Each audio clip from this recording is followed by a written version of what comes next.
고웨스트 시간입니다. 글로벌 콘텐츠부 오민지 기자와 함께 하겠습니다. 오 기자, 오늘은 어떤 소식입니까? 네, 우리나라와 미국, 또 일본, 대만의 반도체 협의체죠. 이 칩보 실무회의가 본격적으로 시동을 걸고 있습니다. 네. 이 성장주들이 고전을 겪으면서 반도체 업종에 대한 투자도 망설여지는 상황인데요. 오늘은 이 반도체 업종 중 다시 월가에서 주목을 받고 있는 종목 엔비디아에 대해서 이야기해 보려고 합니다. 엔비디아가 사실 많이 거론이 됐던 것도 맞지만 주가가 그렇게 좋지는 못했던 걸로 기억을 하는데 현황이 어땠습니까? 네, 우선 먼저 필라델피아 반도체 지수를 살펴보니까요. 연초 대비 약 40% 가까이나 빠졌습니다. 이 금리 인상 영향도 있고요. 네. 성장주들에 대한 전망이 좀 신중한 접근으로 돌아갔고 또 경기 침체로 인한 수요 둔화 우려감 역시도 작용한 건데요. 엔비디아도 올 들어서 고전을 면치 못했습니다. 이 게임 수요가 정체기에 접어들고 반도체에 대한 이 중국 수출 제한 조치가 있었죠. 이렇게 악재가 겹치면서 연초 대비 무려 58.79%, 60% 가까운 엄청난 하락폭을 보인 겁니다. 최근에는 52주 신저가를 기록하기도 했습니다.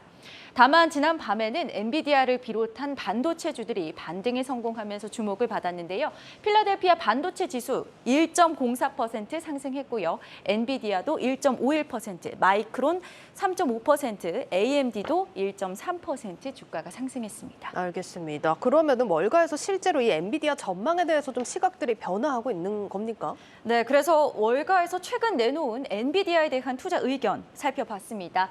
현재 엔비디아의 주가가 124달러 수준인데요. 네. 시티그룹은 목표가 248달러를 제시하면서 무려 100%의 상승 여력이 있다.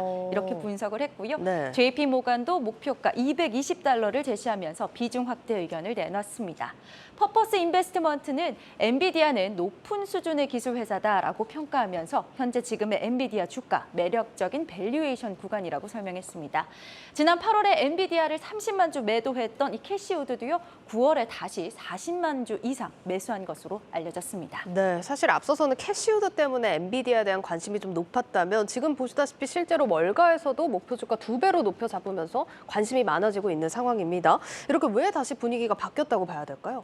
우선 1차적으로는 이번에 엔비디아에서 발표한 신제품이죠. RTX 40 시리즈 때문입니다. 현지 시간으로 지난 20일 엔비디아의 젠슨 황 CEO가요. 자사의 컨퍼런스에서 새로운 GPU 라인인 이 RTX 40을 공개하면서 시장에 이목을 끌었습니다.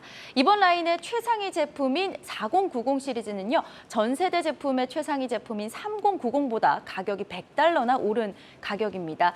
이 점에서 이슈가 되기도 했는데요. 이번 라인은 기존 라인보다 4배 더 빠른 성능을 가지고 있는 것으로 알려졌습니다.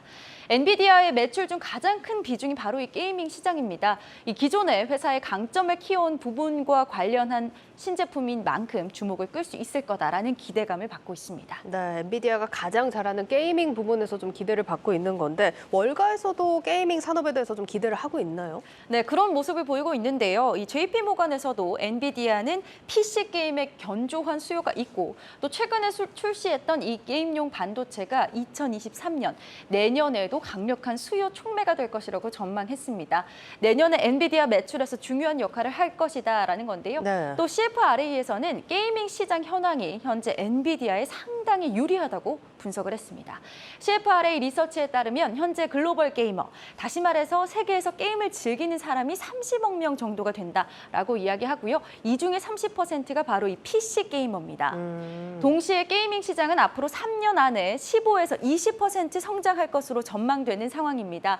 이 엔비디아 매출의 46%를 차지하고 있고 또 전년 대비 60%나 성장한 엔비디아의 게이밍 부문이기 때문에 특히 유리하다 이렇게 분석한 겁니다.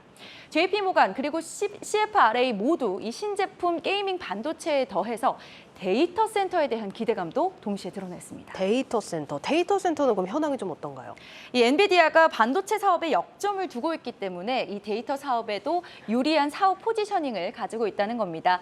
엔비디아의 데이터 센터는 전년 대비 58%나 성장했는데요.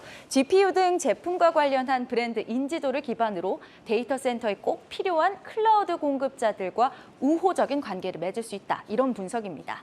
CFRA에서도 앞으로 3에서 5년 년 동안 데이터 센터 시장에서 점유율을 높일 수 있을 것으로 기대한다. 이렇게 분석했습니다. 알겠습니다. 일단 지금으로 보면 긍정적인 요소들이 많다라고 평가를 할 수 있을 것 같은데 앞서서 주가도 좀 살펴봤지만 이렇게 많이 떨어져서 좀 걱정도 되고 또 여기에 플러스 중국 시장 문제는 아직까지도 좀 해결이 안 된 문제 아닌가요? 네, 지금 미국과 중국의 관계가 우호적이지 않다는 것은 모두가 좀 아는 사실인 것 같습니다. 여전히 이 중국 리스크 있는 게 맞고요.